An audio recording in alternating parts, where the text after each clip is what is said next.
Wait lang mga be, bakit walang masyadong nag-uusap tungkol dito? Sa dami ng mga tourism videos sa Miss Universe Philippines, ito yung hindi ko ina-expect na magpapahinto sa akin. Kamigin, akala ko kilala ko na siya, pero hindi pa pala. Grabe be, nagulat ako. This video made me question, bakit hindi ito sikat?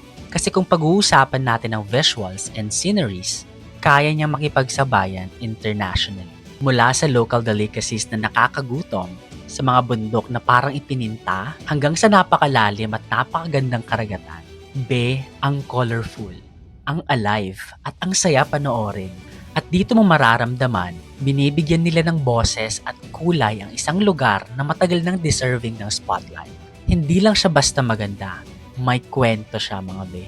Can I just say, she is the perfect person to represent Camiguin. Ramdam mo yung puso, yung pride, at yung connection niya sa isla. At honestly, sa dami ng mga loud at bonggang entries this year, siya yung nag-stand out para sa akin dahil sa kanyang sincerity. Hindi niya kinailangang sumigaw, yung lugar niya mismo ang nagsasalita. Hindi lang ito basta tourism video. Paalala ito na may mga lugar sa Pilipinas na tahimik lang. Pero world class pala. Camiguin, truly an island of dreams. What are your thoughts about this? Don't forget to leave your comments and opinions below.